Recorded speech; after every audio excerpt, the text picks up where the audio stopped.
નમસ્કાર, digital platform પર હું છું આપની સાથે મિત્તલ। રાજ્યભરમાં અત્યારે ક્યાંક ધીમી ધારે તો ક્યાંક ધોધમાર વરસાદ થઈ રહ્યો છે।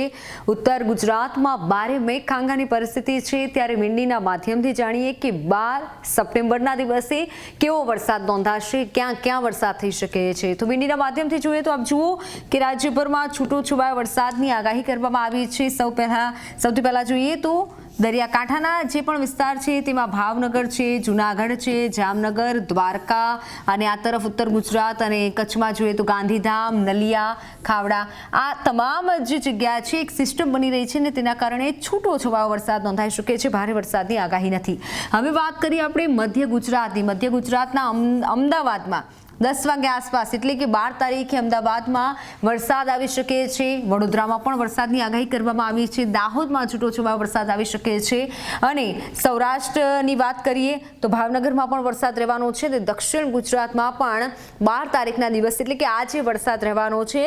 બપોરના સમયે વરસાદ થઈ શકે છે। છૂટોછવાયો વરસાદ વલસાડ અને સુરતમાં થઈ શકે છે અને મુંબઈમાં પણ વરસાદી વાતાવરણ અત્યારે જામેલું છે। મધ્યપ્રદેશમાં પણ ક્યાંક છૂટોછવાયો વરસાદ થઈ રહ્યો છે અને હવે વાત કરીએ આપણે ઉત્તર ગુજરાતની। ઉત્તર ગુજરાતમાં અત્યારે ધૂમ વરસાદ છે, ભયંકર વરસાદ છે। તારાજીના દ્રશ્ય સામે આવ્યા છે। સીએમએ પણ પરિસ્થિતિનો ચિતાર મેળવ્યો છે। ત્યારે ઉત્તર ગુજરાતની વાત કરીએ તો ઉત્તર ગુજરાતના મહેસાણામાં વરસાદી માહોલ જામી શકે છે।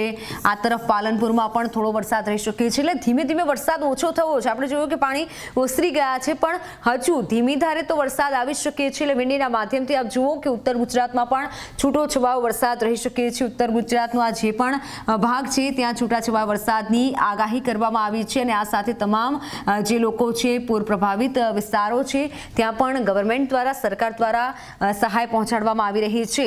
એટલે આપણે આ 10 વાગ્યા આસપાસની વાત કરી। હવે 12 તારીખના રાત્રે એટલે કે સાંજ અને રાતની આસપાસ કેવો માહોલ રહેશે તો ઉત્તર ગુજરાત અને મધ્ય ગુજરાતમાં વરસાદ નહિવત રહેશે, પણ સૌરાષ્ટ્ર અને દક્ષિણ ગુજરાતમાં રાત્રે વરસાદ થઈ શકે છે। 12 તારીખ અને રાત્રે વરસાદ નોંધાઈ શકે છે। એમાં જૂનાગઢ છે, જામનગર, દ્વારકામાં છૂટોછવાયો વરસાદ રહેશે। ઉનામાં અને ભાવનગરમાં વરસાદ થોડો નથી રહેવાનો, પણ સુરત અને વલસાડ આ જે છે દક્ષિણ ગુજરાતમાં વરસાદી વાતાવરણ રહી શકે છે। બપોર પછી મધ્ય ગુજરાત અને ઉત્તર ગુજરાતમાં હળવો વરસાદ રહેશે, પણ સાવધાની રાખવી પડશે સૌરાષ્ટ્ર અને દક્ષિણ ગુજરાતના તમામ લોકોએ।